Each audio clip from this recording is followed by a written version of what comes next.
Pompa booster yang kita gunakan ini memiliki 3 piston dengan kekuatan dinamo itu sekitar 2 HP. Adapun tipe selang yang saya gunakan adalah tipe selang khusus untuk tekanan tinggi, atau mungkin karena ada pergantian spare part seperti pergantian kepala plunger dan buka pasang membran baru. Bismillahirrahmanirrahim. Assalamualaikum warahmatullahi wabarakatuh. Apa kabar sahabat YouTubeku semuanya? Senang sekali bisa kembali lagi bertemu dengan kalian semua bersama saya Taufik Ramadan, si tukang air Medan. Baik kawan-kawanku sekalian, kali ini saya ingin membahas tentang merakit step by step sebuah mesin RO untuk mengolah air laut menjadi air tawar. Mesin RO ini dinamakan dengan mesin SWRO atau mesin Seawater RO.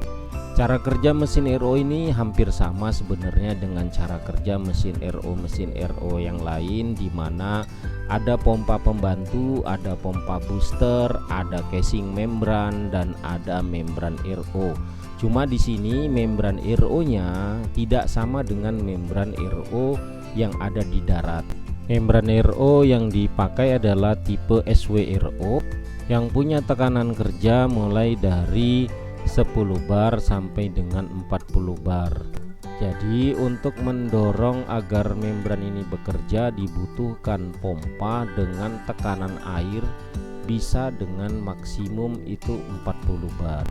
Nah, di sini kita tidak lagi menggunakan pompa sentrifugal yang dimana ada impeller dan diffuser, tapi kita di sini sudah menggunakan pompa piston atau lebih terkenal disebut dengan pompa plunger. Pompa plunger yang kita pakai rencananya menggunakan 3 piston dengan kekuatan motor dinamo sekitar 2 HP. Dan mesin RO yang akan saya rakit step by step secara ilustrasi ini adalah mesin RO dengan tipe sederhana ya kawan-kawan. Jadi hanya ada pompa joki, free filter, booster pump dan membran RO. Kemudian instrumennya juga masih menggunakan instrumen yang standar, yaitu ada flow meter air kotor, flow meter air bersih. Juga dilengkapi dengan pressure tekanan air masuk, pressure tekanan membran. Kemudian untuk kelistrikannya juga kita pakai kelistrikan standar aja, hanya ada voltmeter, ampere meter dan juga satu box MCB Presto yang berisikan 2 MCB dan 1 kontaktor. Oke, langsung saja kita kepada menggambar untuk bentuk rangkanya dulu ya kawan-kawan. Karena mesin RO ini rencananya digunakan di daerah yang pasti banyak terkena air garam, kita harus menggunakan rangka stainless steel, kalau bisa yang 304. Nah, mesin RO ini kita nanti rencananya akan menggunakan membran 40-40. Jadi kita tidak membuat membrannya berdiri secara vertikal, tapi kita akan buat membrannya itu horizontal. Mengingat kalau kita buat vertikal, terpaksa kita harus buat dudukan di kapal agar membran ini tidak tumbang ya, tidak jatuh, karena vertikal itu lebih rawan. Jadi kita lebih memilih semua barang di kapal itu berbentuk horizontal. Oke kawan-kawan, kita mulai saja menggambar ilustrasinya. Silahkan kalian cermati dengan baik ya. Kita potong pipa holo berukuran 25 x 40 sepanjang 110 cm 2 batang. Lalu kita atur jaraknya itu sekitar 60 cm. Kemudian kita buat beberapa palang dasar untuk dudukan kaki pompa pembantu SJ80 dan pompa plunger. Kemudian kita berdirikan beberapa tiang dengan tinggi 90 cm di setiap sudutnya seperti yang ada di pada gambar. Kemudian kita lanjutkan dengan pemasangan palang horizontal yang menghubungkan setiap ujung tiang dari rangka tersebut di setiap sudutnya hingga membentuk gambar seperti ini ya. Jadi sudah kelihatan nampak bentuk dari rangkanya. Baik, kemudian kita lanjutkan dengan membuat dudukan palang. Untuk casing membran kita nanti menggunakan casing membran fiber aero PP, jadi harus kuat untuk dudukan casing membran ini ya. Kemudian kita dudukkan palang horizontal untuk dudukan plat monitor. dan juga dudukan palang pengikat untuk dudukan housing membran ROVV. Dan yang terakhir adalah pemasangan palang untuk dudukan 3 buah housing free filter 20 inci. Maka ketika itu sudah selesailah ilustrasi dari diagram rangka mesin RO kita. Ya, inilah bentuk tampilannya secara 3 dimensi, baik dari depan, samping, dan belakang. Untuk ukuran dan dimensi rangka ini tidak mesti harus sama ya kawan-kawan, kalian sesuaikan dengan kondisi di lapangan dan juga pastinya berkoordinasi dengan tukang las rangka kalian. Oke, kita masuk kepada pembentukan plat untuk monitor mesin RO ya. Di sini kita menggunakan plat dengan ketebalan 1 mili, di mana plat ini mempunyai ukuran tinggi 40 cm dan panjang 60 cm. Fungsi plat ini adalah untuk mendudukkan beberapa instrumen air dan instrumen listrik agar kita bisa mengetahui kondisi apa yang sedang terjadi di mesin RO kita dan juga sebagai sentral dari kelistrikan mesin RO kita. Untuk lubang dan kedudukan dari instrumen atau komponen yang akan dipasang di plat monitor ini kalian sesuaikan aja dengan ukuran dari bentuk komponennya langsung di lapangan dan koordinasikan dengan tukang kalian ya. Dan jika semua lubang untuk dudukan komponen dan instrumen telah selesai kita buat, maka kita masuk dalam proses pemasangan setiap komponen dan instrumen di plat monitor ini. Baik, komponen yang pertama kita pasang adalah flow meter air limbah. Di sini saya menggunakan flow meter dengan nilai ukur 5 GPM atau sekitar 18 liter per menit. Flow meter ini saya letakkan di sebelah kanan dari panel monitor. Kemudian flow meter yang kedua dengan nilai ukur 2 GPM atau sekitar 7 liter per menit saya pasang di sebelah kiri dari panel monitor. Flow meter ini berfungsi untuk memonitor laju air bersih dari membran RO. Kemudian kita lanjutkan dengan memasang voltmeter yang bertujuan untuk mengetahui berapa tegangan listrik yang masuk ke dalam mesin RO kita ini, karena di kapal itu kan rata-rata menggunakan genset. Jadi kita harus selektif berapa tegangan listrik yang masuk, jangan sampai melebihi dari kebutuhan dari dinamo pompa booster ataupun pompa pembantu. Kemudian kita lanjutkan lagi dengan memasang ampere meter untuk mengetahui berapa daya listrik yang dikeluarkan dalam mesin RO ini ketika sedang beroperasi. Setelah pemasangan ampere meter, kita lanjutkan kembali dengan memasang pressure gauge untuk mengukur tekanan membran RO. Ukuran pressure gauge yang kita pakai adalah pressure gauge dengan nilai 40 bar. Nah, itu kita letakkan di sebelah kanan atau di samping dari flow meter air limbah. Dilanjut lagi dengan memasang pressure gauge satu lagi di sebelah kiri dengan nilai ukur sekitar 25 bar. Pressure gauge ini berfungsi untuk mengukur tekanan air masuk sebelum ke pompa plunger. Kita lanjutkan lagi dengan memasang komponen listrik. Di sini kita pasangkan MCB box 4 grup atau 8 grup, disesuaikan dengan kondisi yang akan kalian pakai. Karena di dalam MCB box ini rencananya akan kita pasang 2 buah MCB. MCB pertama itu untuk pompa joki, MCB kedua untuk pompa booster, dan 1 buah kontaktor sebagai kontrol kelistrikan utama agar radar di tangki tidak cepat rusak. Jadi radar tangki itu mengontrol kontaktor, kontaktor mengontrol kelistrikan untuk 2 MCB. Setelah itu kita lanjutkan dengan memasang emergency switch, yang mana emergency switch ini berfungsi sebagai saklar on off atau saklar emergency untuk menghidupkan dan mematikan mesin RO. Oke, yang terakhir adalah pemasangan dari stop crank atau gate valve putar untuk mengontrol tekanan dari membran RO. Di sini gate valve putarnya itu kita menggunakan gate valve tekanan tinggi ya. Kalau bisa kalian gunakan yang stainless steel yang punya kemampuan penahanan tekanan itu sekitar 50 bar. Karena kalau kalian pakai gate valve yang biasa itu nanti bisa bocor ya. Jadi kalian harus pilih gate valve tekanan tinggi. Pilihlah yang sekitar 50 bar ke bawah. Oke kawan-kawan, pemasangan komponen di plat monitor bagian depan ini sudah komplit semua ya. Jadi ini tampilannya semua. Jadi kita tinggal masuk kepada pemasangan komponen lain di rangka mesin RO ini. Oke, kita lanjut ya kawan-kawan. Pemasangan komponen berikutnya adalah pemasangan 3 buah free filter sebelum masuk ke membran, yaitu pemasangan 3 buah housing filter 20 inci yang rencananya kita akan letakkan di depan agar kita mudah untuk memonitor keadaan dan kondisi filter dan juga mudah dalam proses pergantiannya. Untuk jenis media saring yang digunakan di 3 buah free filter 20 inci ini, yang pertama adalah sedimen filter untuk menahan sedimentasi di dalam air laut.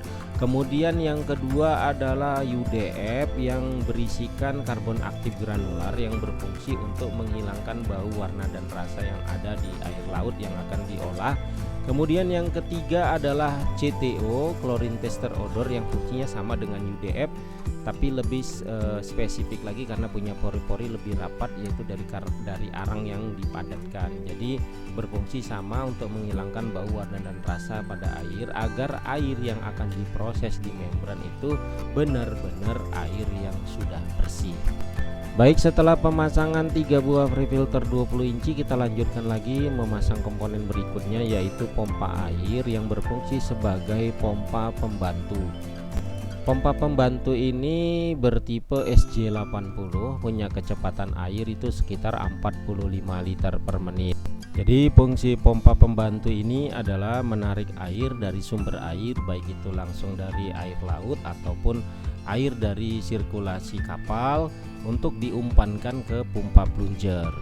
Untuk pompa air ini sendiri kalian wajib menggunakan pompanya yang terbuat dari stainless steel ya kawan-kawan, dan punya impeller dan diffusernya itu harus juga stainless steel atau minimal PPO tapi yang kualitas baik ya, agar tidak mudah terkena oksidasi dari pengkapuran garam karena efek air laut. Kemudian kita lanjutkan lagi dengan pemasangan komponen berikutnya, yaitu pompa booster. Jadi pompa booster ini adalah pompa utama yang berfungsi untuk menaikkan tekanan air agar bisa mendorong lapisan kain membran dari membran SWRO. Pompa booster yang kita gunakan ini memiliki 3 piston dengan kekuatan dinamo itu sekitar 2 HP, berkapasitas 2 kubik per jam dan punya gaya tekan sekitar 25-30 bar. Jadi mampu untuk mendorong membran dengan tekanan sekitar 25-30 bar ya. Tegangan listrik yang dibutuhkan adalah satu pasa 220 volt 50 atau 60 Hz dengan daya listrik itu sekitar 10 ampere. Jadi tidak begitu memberatkan dari genset kapal yang digunakannya. Jenis dari pompa booster ini disebut dengan pompa plunger ya kawan-kawan. Jadi bukan pompa CDLF atau sentrifugal. Jadi ini pompa piston atau disebut dengan pompa plunger. Kemudian kita lanjutkan dengan pemasangan komponen berikutnya, yaitu casing membran. Casing membran yang kita gunakan ini untuk support ke membran tipe 4040. Nah, jenis casing membran yang kita gunakan bukan jenis casing membran stainless steel, tapi yang terbuat dari serat fiber yang dinamakan dengan ROVV. Nah, kelebihan dari casing membran ROVV ini, dia punya kemampuan tahan daya tekan itu sampai dengan 40 dan 50 bar. Nah, karena rata-rata gaya dorong untuk membran SWRO itu di bawah dari 40 bar, jadi kalian harus cari ROVV yang punya kemampuan menahan tekanan sampai dengan 50 bar. Tapi rata-rata yang dijual di pasaran itu ada yang 30, 40, 50 bar. Nah, kalian pilih yang di 40 bar saja dengan tipe yang support untuk 40-40 SWRO ya. Untuk membrannya sendiri kalian harus beli membran tipe 4040 SWRO ya. Membrannya sama dengan membran yang kalian lihat untuk tipe-tipe yang lain lagi, cuman ini khusus untuk mengolah air laut. Kawan-kawan biar tahu ya, air laut itu rata-rata kalau sudah di laut lepas itu TDS airnya itu paling rendah itu 4000, bahkan kadang-kadang ada yang 6000, 7000, 8000 ppm. Kalau misalnya kalian menggunakan membran-membran tipe yang di darat seperti BW, TW, itu kemampuan mereka dalam menahan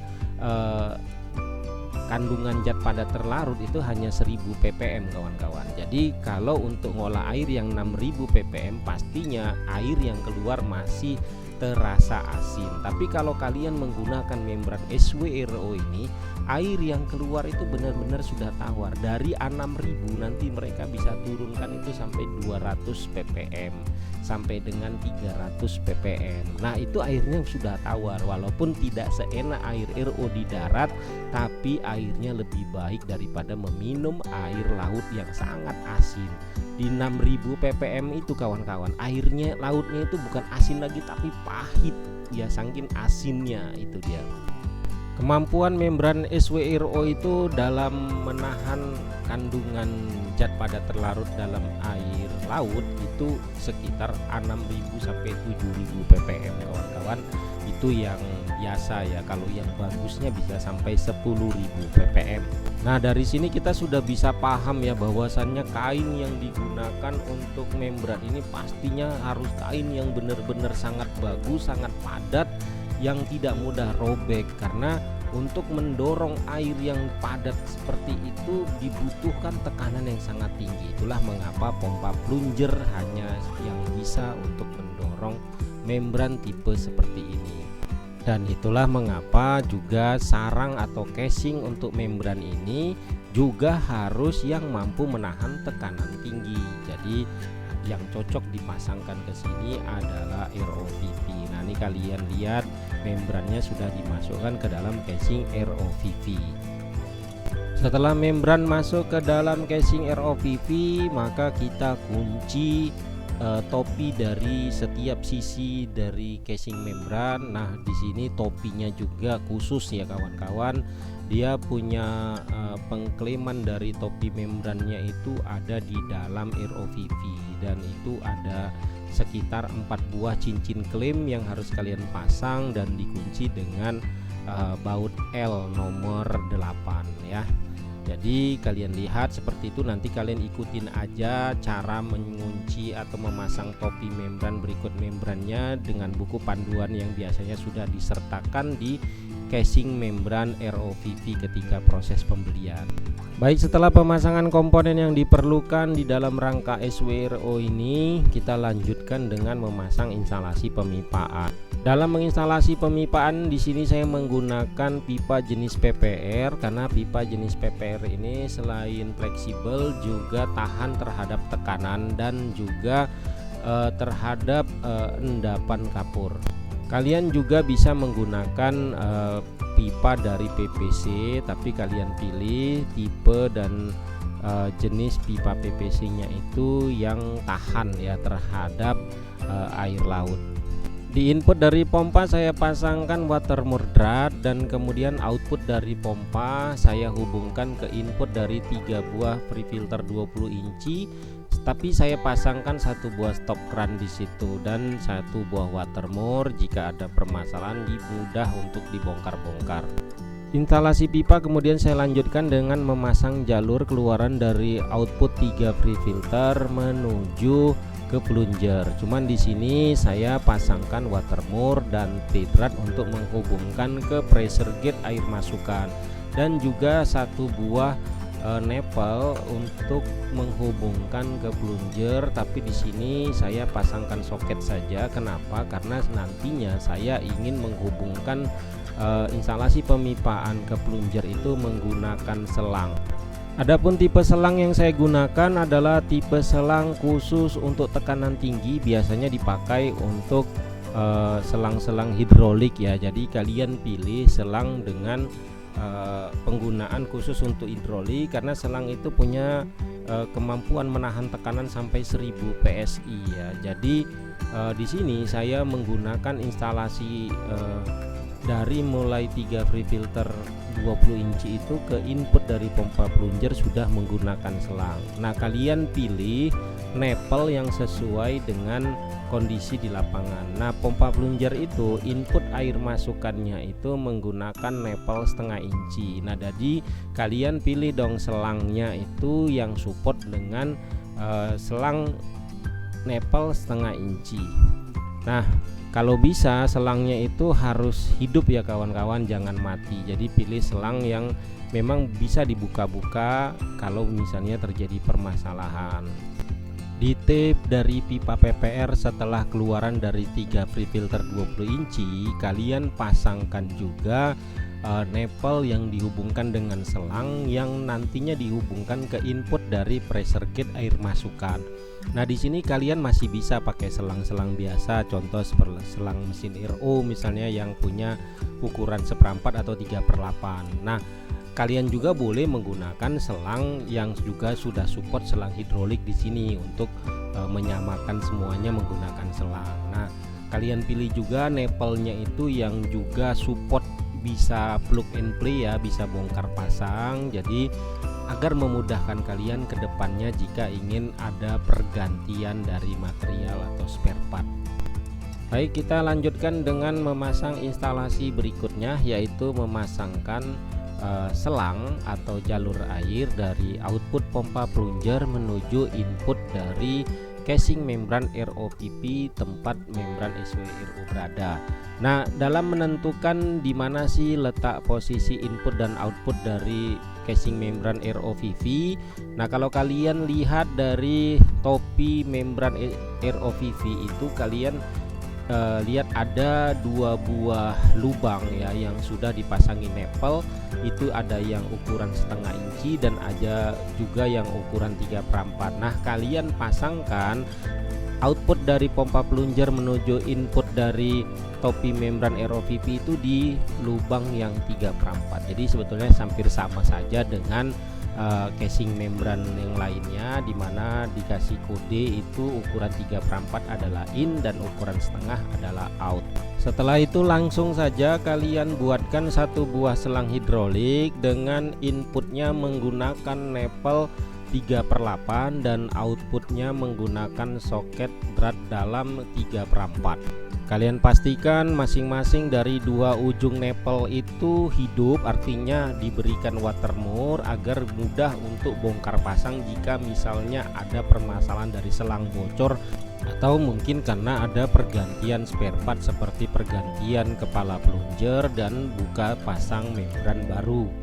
Baik, setelah pemasangan selang output dari pompa plunger menuju input dari casing membran ROVP, kita lanjutkan lagi dengan memasang pembuangan limbah dari ROVP atau jalur air limbah dari casing membran ROVP. Nah, di sini kita juga melakukan hal yang sama ketika memasang selang di input dari ROVP, di mana untuk jalur limbah dari membran SWRO di ROVP ini kita letakkan di nepel drat 3/4. Kalian gunakan selang hidrolik yang sudah kalian sediakan dengan nepel soket 3/4 yang sudah dilengkapi dengan watermore, artinya support plug and play, artinya bisa bongkar pasang selangnya ya. Tapi di ujung selang air limbah RO ini kalian pasangkan juga sebuah nepel T berukuran 1/2 inci yang nantinya akan kita hubungkan ke pressure gauge tekanan membran, dan ujung satu laginya nanti kita akan hubungkan ke gauge valve pengatur tekanan membran. Baik, setelah T 1/2 inci kita pasang, maka kita lanjutkan dengan memasang selang yang menghubungkan nepel T 1/2 inci dengan pressure gauge pengatur tekanan membran. Di sini kawan-kawan, kalian wajib menggunakan selang hidrolik, tidak bisa lagi menggunakan selang RO 3/8 atau selang biasa karena di sini tekanannya sangat tinggi sekali. Jadi diharapkan kalian di sini sudah menggunakan selang hidrolik, dan selangnya juga harus plug and play, artinya bisa dibongkar pasang. Setelah pemasangan selang untuk pressure gauge tekanan tinggi sudah selesai, maka kita lanjutkan pemasangan untuk nepel T berikutnya, yaitu dari ujung T itu kita pasangkan nepel 1/2 inci yang dihubungkan dengan selang hidrolik yang juga nanti diarahkan ke gauge valve pengatur tekanan membran. Dan di sini wajib juga kalian menggunakan selang hidrolik ya kawan-kawan, karena ini sebelum masuk ke input dari gauge valve pastinya tekanannya sangat tinggi sekali.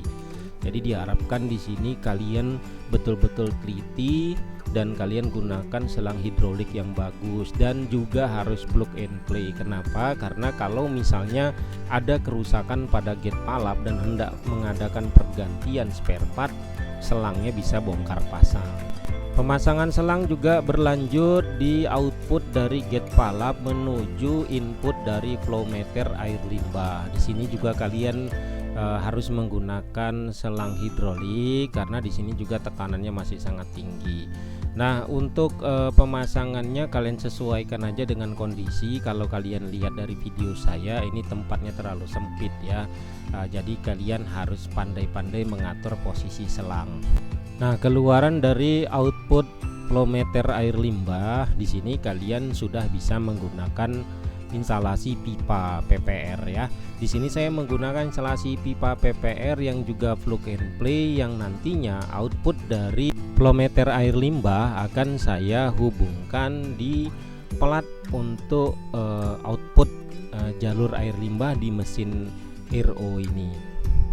Sekarang kita kembali lagi dahulu ke topi membran yang pertama di awal. Di sini kan kalian lihat itu lubang dari keluar jalur air bersih topi membran pertama ini belum saya pasang. Nah, di situ kalian tutup saja dengan dop karena di situ tidak kita inginkan untuk keluarnya air bersih, karena di topi ini hanya untuk jalur masuknya air saja. Jadi ketika mau dibongkar-bongkar pun nanti bongkar pasang membran tuh bongkarnya memilih di jalur ini karena hanya membuka satu soket nempel dari selang input. Jadi kalau di sebelahnya kan dua, di sini cuma satu jalur saja, jadi lebih mudah. Nah, di sini air bersihnya itu saya tutup. Karena jalur air bersih di topi membran ini kita tutup, maka kita memilih jalur air bersih itu ada di topi membran di sisi yang lainnya. Nah, di sini saya memilih di dekat dengan jalur air limbah. Nah, seperti biasa kalian sediakan juga selang dengan berukuran nempel setengah inci yang nanti selang itu langsung dihubungkan ke input dari flow meter air bersih. Selangnya juga kalian harus pasang, bisa bongkar pasang ya, atau plug and play. Jadi untuk lebih memudahkan jika ada permasalahan selang dan pergantian spare part. Lalu keluaran dari flow meter air bersih kalian instalasikan dengan pipa PPR, lalu kalian hubungkan ke flat cover untuk jalur plug out air bersih. Plug out dari dua jalur pipa PPR itu yaitu air limbah RO dan air hasil RO, kalian buatkan satu plat cover seperti yang ada di video ini, dan dari masing-masing plug out itu kalian pasangkan watermore agar memudahkan dalam proses bongkar pasang selang, karena nanti dalam mengaplikasikannya di kapal itu semuanya pakai selang ya, bukan pakai pipa. Jadi kalian harus supportkan itu watermore-nya agar bisa support dengan selang yang ada nanti di kapal. Baik kawan-kawan, gimana? Nggak terasa ya, sudah selesai juga kita merangkai instalasi dari pembuatan mesin SWRO ini step by step ya, mulai dari mendirikan rangka, mendudukkan komponen-komponen utama ya, sampai merangkai instalasi pemipaannya. Bagaimana menurut kalian? Rumit nggak dalam memasang instalasinya ini menurut kalian? Ya, ini cuman sebuah ilustrasi aja ya kawan-kawan, tapi sebetulnya ini masih konsep yang sederhana. Nah, konsep yang rumit tuh gimana bang? Ya nggak rumit-rumit kali sih, hanya ada penambahan seperti LPS, solenoid kuningan atau solenoid auto flushing ya, dan juga penambahan komponen-komponen seperti misalnya microcontroller ya.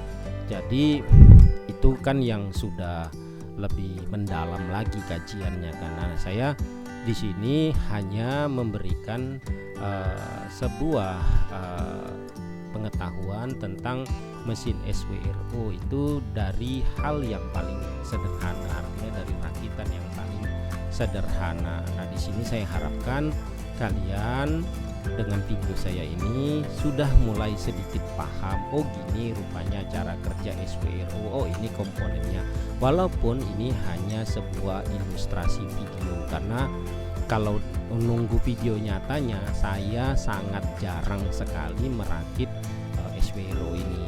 Dalam perjalanan hidup saya hanya bisa merakit 3 unit saja, 3 unit selama saya menjalani profesi di bidang teknisi air, khususnya perakitan mesin. Nah, tapi walaupun seperti itu kawan, saya berusaha membuat video yang seasli mungkin, seril mungkin, agar kalian merasakan feelingnya ya, kenikmatan dalam merakitnya. Nah, yang pastinya itu dikembalikan lagi kepada kalian ya, karena kita semua punya cara dan gaya. Nah, saya hanya membuka inspirasi kalian, membuka imajinasi kalian untuk berani ngembangkan ini ya. Jadi kalau misalnya kalian sudah pandai merakit, ketika ada yang nanya, "Bang, bisa merakit SPRO?" "Oh, saya bisa. Saya pernah lihat video ini di si tukang air Medan." Begitu. Jadi itu saja mungkin kawan-kawan yang bisa saya sampaikan. Nah, mungkin dari kalian pada bertanya, "Bang, kelistrikannya gimana, Bang?" Ini pemipaan sih kita udah paham. Kelistrikannya kenapa belum dibahas? Ya, saya memang sengaja tidak membahas kelistrikannya karena waktu juga kawan-kawan. Ini aja waktunya sudah hampir 30 menit lebih ya. Jadi saya akhiri dulu season ini, nanti kedepannya berikutnya saya akan keluarkan season lanjutannya, yaitu khusus memasang instalasi kelistrikannya. Oke kawan-kawan, itu saja yang mungkin bisa saya sampaikan. Terima kasih banyak atas segala perhatian kalian, dan bagi kalian yang sudah menonton sampai habis video ini, saya acungkan 2 jempol jari saya kawan-kawan. Saya sangat berterima kasih. Bagi kalian yang baru bergabung, saya ucapkan selamat datang, dan jangan lupa kalian subscribe channel saya dan kalian aktifkan lonceng notifikasinya agar kalian selalu terhubung dengan video-video terbaru dari saya. Dan bagi kalian sudah like, komen, dan share video saya ini, saya ucapkan juga banyak terima kasih. Tanpa kalian saya bukanlah siapa-siapa. Saya tetap masih membutuhkan support dan dukungan kalian semua. Saya Taufik Ramadan mengucapkan jazakumullahu khairan wa barakallahu fikum. Assalamualaikum warahmatullahi wabarakatuh.